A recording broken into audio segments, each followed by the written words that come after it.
to today's presentation. My name is John and I will be your host. Today we're going to talk about how to be happy and successful. Happiness and success, the two most pursued goals and aims for most people. However, very often also the least achieved goals and aims for most people. We're going to look at what happiness is and what success is, and if the two are mutually exclusive or are they mutually inclusive. How do we go about attaining to happiness, and how do we go about achieving success? So we're going to look at the meanings of each, and we're going to look at some of the principles that come into play and some of the processes that we may need to understand and implement in order to achieve what it is that we are desiring to achieve. First of all, we're going to look at some synonyms for happiness. In other words, words with similar meanings or different words that mean the same thing. Contentment, pleasure, satisfaction, cheerfulness, and joy. Happiness means different things for different people, and we all have attached our own meaning, our own value with regards to how we will know when we are happy, what the feelings and experiences will be that will equate to happiness for us. For some people, it's contentment. There's a feeling of calmness. There's a feeling of being okay.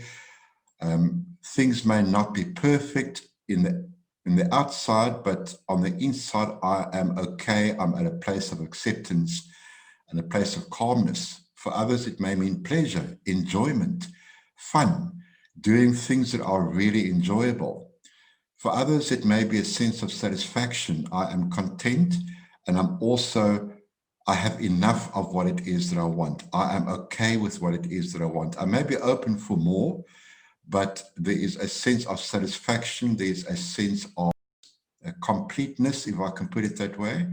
I am okay with what it is that I have. There's cheerfulness, which is a bubbliness, which is an outgoingness, which is a brightness. And that's sort of the personality that expresses happiness.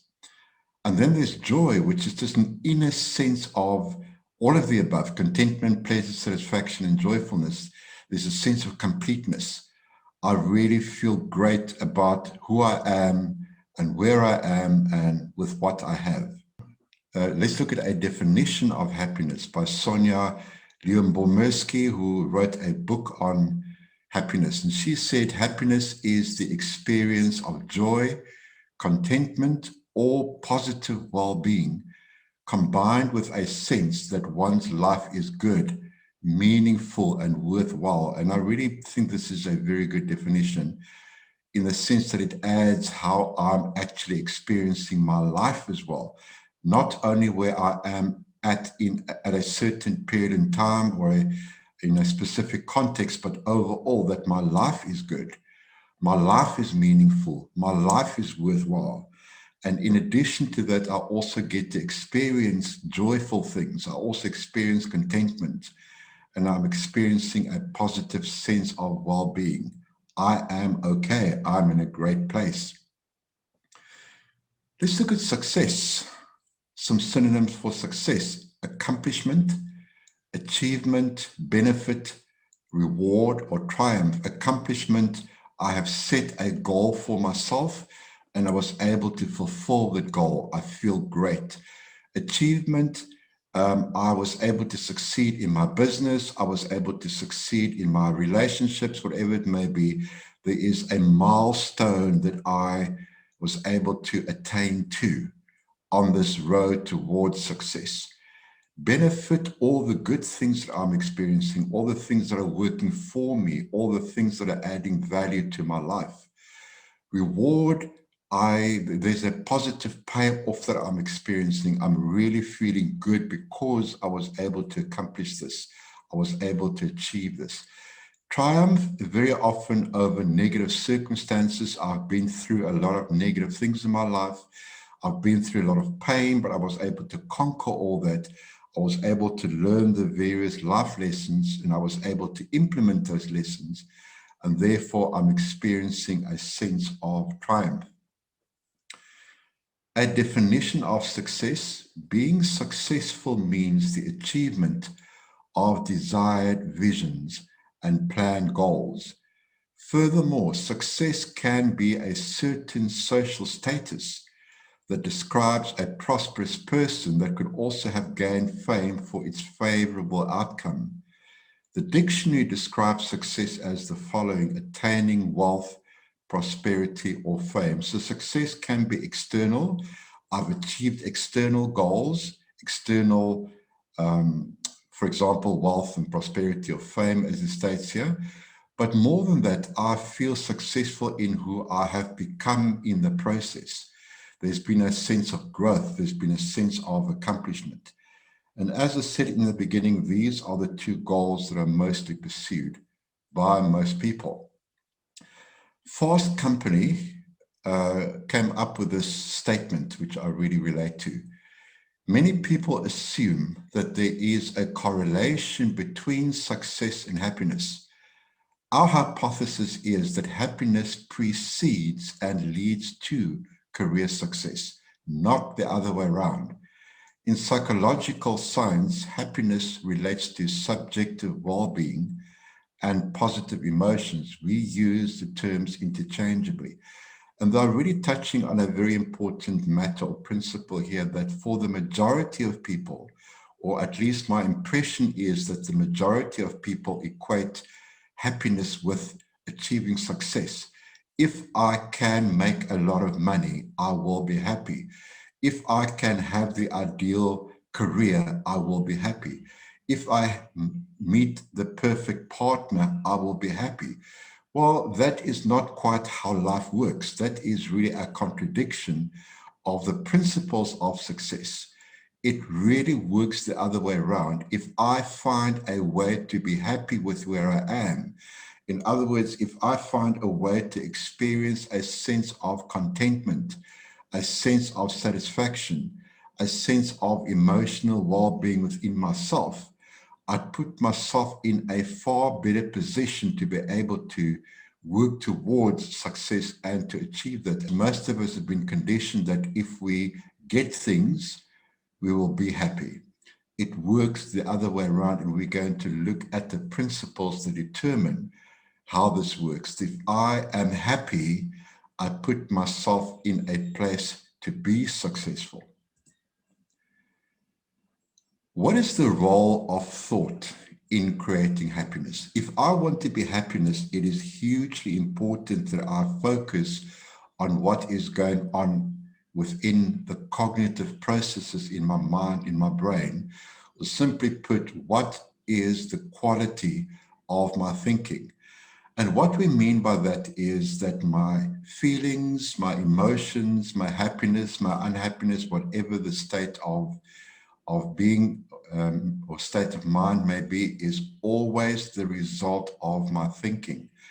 My thinking, what it is that I'm focusing on, what it is that I'm telling myself about whatever the situation is that I'm experiencing, immediately causes my nervous system, which is really my brain and my spinal cord and all the electrical processes that result from there, causes a chemical reaction. And I'm going to say that again.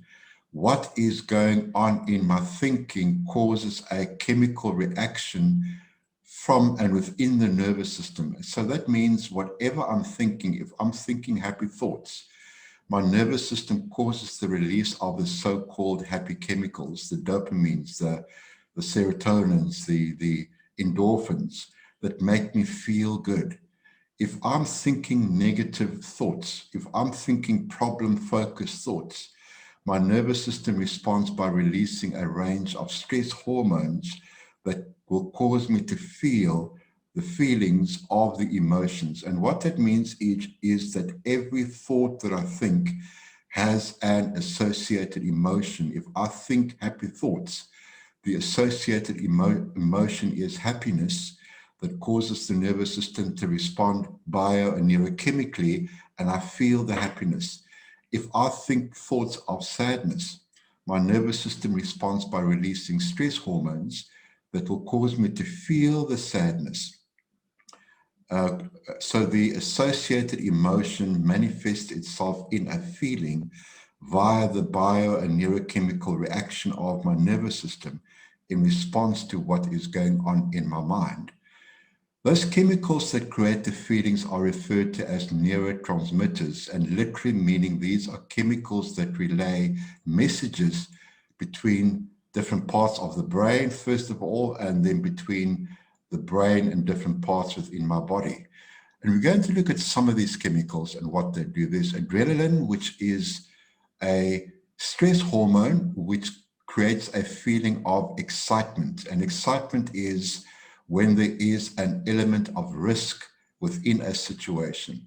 So I'm thinking excited thoughts. For example, I'm going bungee jumping for the first time tomorrow, and I'm thinking thoughts of excitement because there's always potential risk. It could be dangerous, but it's something that I'm really looking forward to.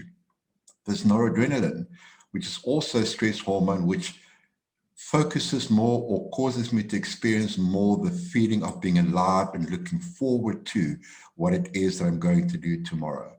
There's dopamine, which is the pleasure chemical. I'm doing something that really causes me enjoyment. I'm thinking enjoyment thoughts about what I'm doing, and the brain releases dopamine. I'm experiencing the pleasure or the enjoyment or the happiness in what I'm doing. There's serotonin, which is the wellness chemical. So I'm doing something that makes me feel satisfied, makes me feel content, or afterwards, when I finish what it is that I was doing, I feel feelings of contentment because I'm thinking thoughts of contentment. And these are the four most commonly experienced neurotransmitters. We're not going to go through the rest simply for the sake of time. You can do some research on that if you want. And maybe endorphins is the one chemical that is released when particularly I'm involved in physical activity or even laughter for that matter. So as we can see based on this, that I create my happiness. Happiness is not something that I pursue in external factors. Happiness is something that I create internally by the way that I think.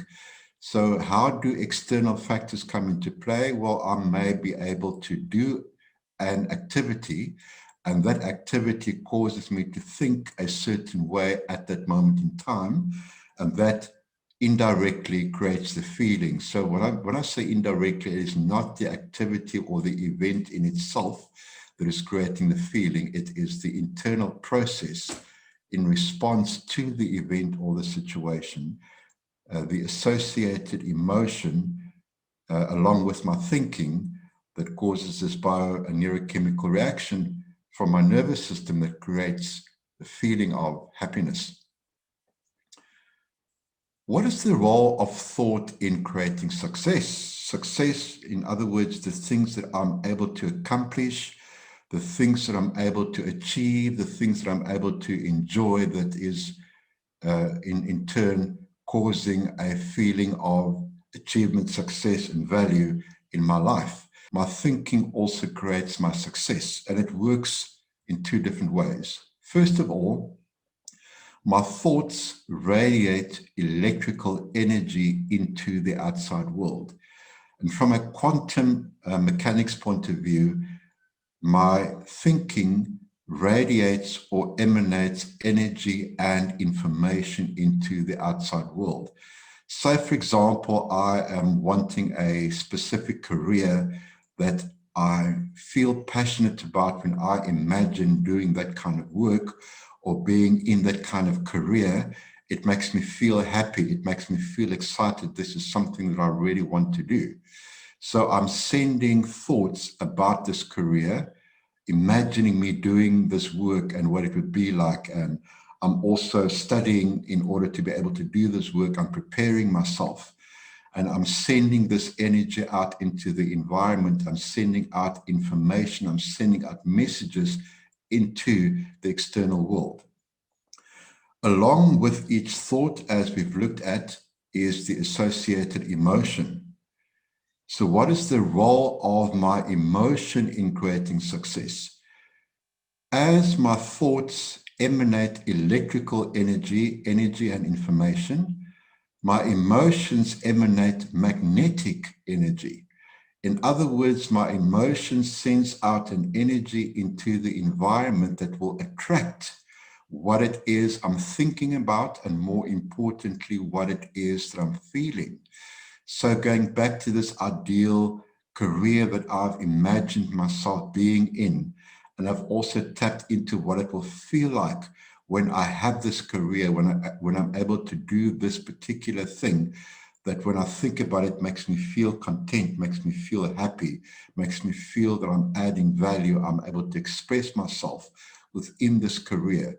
So the thinking about it sends out the energy and the information, and the emotion, the associated emotion that I feel while I'm thinking about this, sends out magnetic energy into the external world, into the outside world, into the environment, into the universe for that matter. And that contributes towards attracting what is referred to as the cooperative components, the situations, the people, the opportunities are drawn to me, and both of these contribute towards achieving the success in this particular area. And I'm sure that we can start to see the connection between happiness and success. The happiness that is the result of the way that I think about certain things. Success is how I think and what it is that I think that will contribute towards the feeling of happiness and the feeling of success. So happiness and success, according to this, what we've spoken about so far, are mutually inclusive. They go together. The one leads to the other. And that just reaffirms what I said earlier on. It is not about me being successful in order to be happy. As a matter of fact, if I am striving for success in order to be happy, or I'm striving for a relationship in order to be happy, or I'm striving for finances in order to be happy, very often there is a self-sabotaging process, because for the most part, I am pursuing wealth from a place of not having wealth. I'm pursuing relationships from a place of not having a relationship. I'm pursuing success from a place of not having success. And inadvertently and very often unconsciously, my focus remains on the lack of what it is that is causing the pursuit, and the associated emotions with that kind of thinking are more negative than positive. And the same principle applies. I send out information, energy and information into the universe, and I'm also radiating magnetic energy into the universe, which is negative, and I will be far more inclined to create and attract situations to affirm or confirm the negative situation I'm finding myself in. And we tend to create certain cycles that we may start off by pursuing something, we may achieve a level of success, but we very often find ourselves behaving in ways that sabotage what it is that we've been trying to achieve in the first place. And we tend to create a self-perpetuating cycle. There is the principle of be, do, have, and that is linked to what I said, that most people seem to have the idea that if I can have money, I will be able to do what it is that I want to do, and I will be happy. So they pursue the money, and they maybe are able to do what it is they want to do, and yet they do not find themselves in that place of happiness or contentment. Instead, they find themselves continuing to pursue more and more. The sound principle to understand is the principle of be, do, have. If I become the person that is in alignment with the goal. A very important lesson that I learned from one of my mentors a number of years ago is that it's important for me to aspire to become somebody who is equal to my aspirations. I need to grow into the goals that I have. In other words, as we said with happiness and contentment, I need to work on becoming happy with where I am. It doesn't mean I have to settle for where I am. I still have dreams, I still have aspirations, but I find ways to give positive meaning to where I am right now. I find ways to appreciate where I am right now, even if it's just the lessons that I'm learning or the realization that where I am right now is pointing out to me what it is that I really want. That is a positive meaning that I give to the situation. So create a way of being in alignment with your goal. I want to have a happy relationship. So I start to build a happy relationship with myself. I want to be wealthy. I start to maybe prepare myself to be able to set small goals of saving money or learning how to work with money, in addition to imagining the feelings that I will experience once I get to the place of having a lot of money. So there is this mental, emotional, psychological preparation for me to become the person who is equal to my aspirations. I become content within myself. I work towards learning to understand more about myself. I practice self-care. So there is this internal growth that takes place inside of me. I will then be able to do what needs to be done that will take me on this journey towards what it is that I want to experience. So my way of being will propel me into action. There is this notion of inspired action. Well, there are three types of action, actually. There is desperate action, where I act out of desperation. I act out of a desperate need, and I may be irresponsible. There's driven action, where I'm figuring out what it is that I want to do, and there is a drive for me to achieve those goals. Or there's inspired action, and that comes from being in that place, being equal to my aspirations, being in the place of contentment and satisfaction with where I am right now at this moment in time, while being ready for more. And that leads to inspired action. There is just this internal sense of knowing what it is that I need to do. All the cooperative components come my way, and there's almost a sense of guidance and direction towards the goal. And that leads to what it is. The result of my actions will bring me to my goal, because I am who I am meant to be in order to achieve the goal. I do what I'm meant to do in order to achieve the goal, and I then achieve the goal at the end of the day. And there's a triple benefit, if I can put it that way. I have grown as a person in this process. I have become more within myself. I've learned valuable lessons along this journey of taking actions. I've learned what works, what does not work. Plus, I celebrate the achievement. So I create this positive cycle, and that brings about more and more growth, because I continue to grow within myself. I continue to learn and develop within myself. I continue to learn even better ways in going about and moving towards what it is that I want to achieve. And at the same time, I create more and more pleasant appreciation, positive experiences in the achievement of what it is that I've set as a goal for myself. There's also something that is referred to as the intention attention principle on this journey of creating happiness and success. And intention is, what do I want and why do I want this? Intention is the seed that creates the future. It is the basic principle that contributes towards me getting to what it is that I want. What do I want? I want financial success. Why do I want it? I want to experience a sense of freedom. I want to experience a sense of self-determination. I want to experience enjoyment and pleasure. I want to experience the fulfillment and satisfaction of being able to help others. What do you want? I want a happy relationship. Why do you want it? I want to experience the connection. I want to experience sharing my life with somebody. I want to experience doing things together. So the intention is always the starting point, and I need to be clear in my intention. Going back to money, the real intention is not really to have the money. The real intention is the experiences that I'm wanting to have as a result of having money. So the money, making the money becomes the vehicle that gets me to the fulfillment of that intention. So I start off with the specifics of what it is that I want, And then I shift the focus to why I want it, what the experiences are that I want to create as a result of this particular goal, this particular intention. So that is the principle of intention. The principle of attention. Pay attention to what you are paying attention to. In other words, what is it that you are focusing on? Right now, I am experiencing a lack of money. I am desperately needing money. I am sick and tired of battling financially.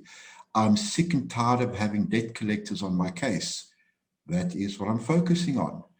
And one of the universal laws and principles implies that what I focus on, I feed energy to, and I will create and experience more of what it is that I'm focusing on. So the more I pay attention to the current situation that may not be what it is I want to desire, the more I create of what it is I don't want to desire. Now, I just need to put a however in this. By no means am I implying pretend that you're not experiencing the difficulties, go into denial. Not at all. I can't change what I don't acknowledge. That is the starting point. Right now, I am experiencing a lack of money. Right now, I am experiencing the frustration that goes with a lack of money. However, I also understand that in the universe, there is something called the law of polarity, law of opposites. How do I know I am inside the building right now? Because there is an outside. How do I know I'm unhappy right now? Because there is something called happiness. How do I know I'm experiencing lack right now? Because there is the opposite of that, there is abundance. So when I start to focus on what it is that I desire to experience instead, when I start to focus on this law of polarity or the law of opposites, when I start to imagine the feelings of what it is that I would rather start to experience, I shift my focus, I shift my attention from what is to what it is that I want. I've already clarified what it is that I wanted and why I wanted it. I've started working on feeling as good as I can at this moment in time where I'm at. I've practiced working on myself, improving myself, learning more about how to get to where it is that I want to go. And again, I'm going to say tapping into experiencing the emotions that result from imagining what it will be like having the dream or the goal fulfilled. I learn what the inspired actions are in order to get there.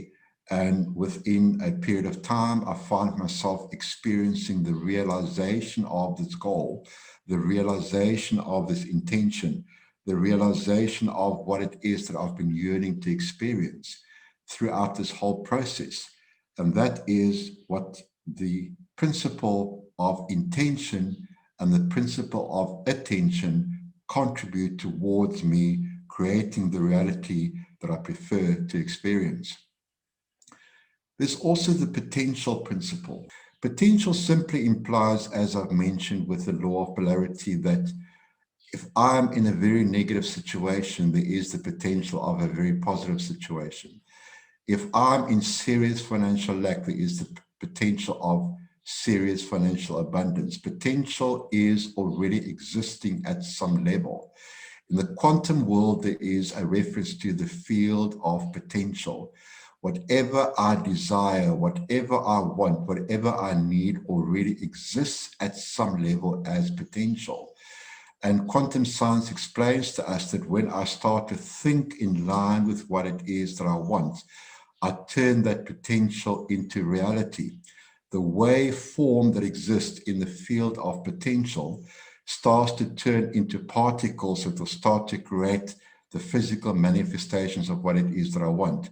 And if this sounds weird to you, I really encourage you to do some research into quantum mechanics and this particular principle of potential becoming reality through my thinking and through my emotions, what it is that I focus on. So potential implies whatever I want already is. I need to find a way, I need to learn the principles of how to align with that, how to tap into that, how to realize the potential. I don't have to do anything to achieve my potential. I don't have to do anything to attain to my potential.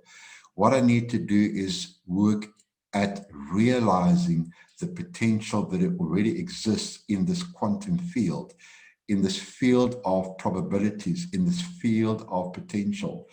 And whether I fully understand how it works, whether I don't fully understand how it works is irrelevant. It goes back to the principle of thought and emotion. The electrical energy of thought that sends information into the universe. The magnetic energy of emotion that attracts to me what it is that I want. The principle of intention, being clear about what it is that I want and why I want it. The principle of attention, what it is that I'm focusing on during this process, what it is that I'm paying more attention to, in other words. And the principle of potential, what it is that I desire already exists at some level. And going through these processes, I realize that potential. Human potential, though not always apparent, is there waiting to be discovered and invited forth. There's a very important principle that comes into play here as well. The fact that if I think about something that I would like to experience or achieve, I already have the inherent potential to achieve it. If it wasn't possible for me to achieve that, I wouldn't think of that. So first of all, there are the things that I desire that are potentially possible, but it even goes beyond that. Even the things that I may not desire, there is still the potential to achieve that, or the possibility to achieve that, but the probability of that will be zero because I have no desire to achieve it. So it all goes back to what my values are, what my intentions are, what my desires are, what it is that I wish to accomplish, what it is that I want to do and experience that will add value and meaning to my life. The potential to do that already exists. And I'm not just sharing this as something I've learned. I'm sharing this as something I'm experiencing in my life on an ongoing basis. The things that I'm living in my life right now were ideas, were thoughts, were desires years ago. And now in hindsight, I could see that the potential to fulfill those dreams have always been there, but they never became realization in my life until I learned how to get into alignment with that potential. So a really very powerful way of thinking to develop that what it is that I want, what it is that I desire already exists at some level, and the potential to realize that already exists. How do I go about it? And that's where these principles that we've discussed in this presentation come into play. Dr. Joe Dispenza, who is a scientist and an expert in quantum mechanics particularly, makes the statement, the quantum field responds not to what we want, it responds to who we are. Remember the principle of be, do, have? I want money, I want money, I want money. The quantum field or the field of potential, the field of probability doesn't respond to that and gives me money. It will respond to my thinking about money. It will respond to my emotions about money. It will respond to how I see myself when I have money. It will respond to how I feel about having money.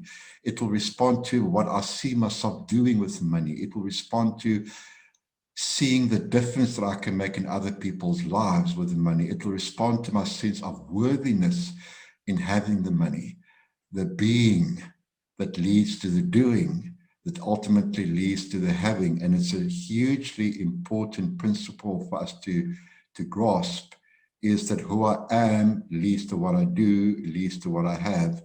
Through this process that I create that reality, through my internal processes, through who I am. We're going to look at a short video that expands on some of the principles with regards to what we've been talking about. In the last 6 months, more than 1,000 books have been published about it. Universities around the world are teaching on it. For 30 years, scientists have been studying it. Governments are appointing cabinet positions to oversee it. The United Nations named an official day after it. Google Analytics prove people are searching for it. In fact, it's one of humanity's oldest pursuits. Happiness. We are wealthier, more educated, and live longer than any previous generation. And as a nation, the US is one of the wealthiest, most powerful, and technologically advanced. And in the most recent World Happiness Report, the United States ranked 17th. And during the Great Depression, when there was little to be happy about, we were actually 18% less depressed than we are now. We have been taught that hard work equals success, which equals happiness, right? Wrong. Research proves happiness is actually a precursor to success, not the other way around. Did you know? Neuroscience proves that we are hardwired to perform at our best when we are happy. Studies show that happy, positive, optimistic people earn higher incomes, set and achieve more aggressive goals, experience less stress, remain calm in high-pressure situations, are more energetic, recover from illness faster, and live longer. Happiness is serious business. When we engage in positive, real-life relationships, our bodies release chemicals that actually help reduce anxiety and increase concentration and focus. How you feel and your attitude toward life all stem from your thoughts, actions, and where you focus your time and energy. Yet we are constantly surrounded by negativity. If we want things to change, we have to create the change. And we start by choosing positivity and happiness. Just imagine the possibilities if there were more happy and positive people in this world. A world with more peace, optimism, and compassion is possible. Like a pebble thrown into a pond, it only takes one to create the ripple of happiness. Happiness is so contagious and infectious that one positive person can spread happiness to more than 1,000 people. That means all it takes to create change on a local, regional, state, country, global scale is one person. And research shows that just by spreading happiness, you actually become happier. You can choose happiness and choose to share it. You can be the catalyst to spread it directly and indirectly. Are you that one? It starts with you, yet it's bigger than you. Happiness is bold. It is courageous, audacious, and challenging. You have the power to choose happiness and to spread it. Join the movement. Share the movement. Be the one who makes the difference. And live happy.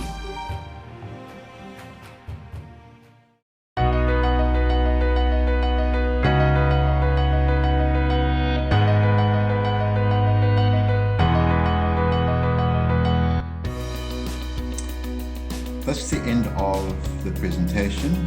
If you heard anything that you related to, that you would like to talk more about, or if you have any questions or queries, you are more than welcome to direct these to me at john.ttklife@gmail.com. I also offer online coaching, so if there's any area in your life that you would like to work on or improve or learn more about, again, you are welcome to make inquiries at john.ttklife@gmail.com. I also offer a free 30-minute introductory session where you tell me what it is that you're looking for, and I'll tell you how I go about it, and you can see if there is a match. Thank you for spending this time with me, and I wish you an amazing journey as you continue working towards creating and designing the life that you desire and deserve. All the best.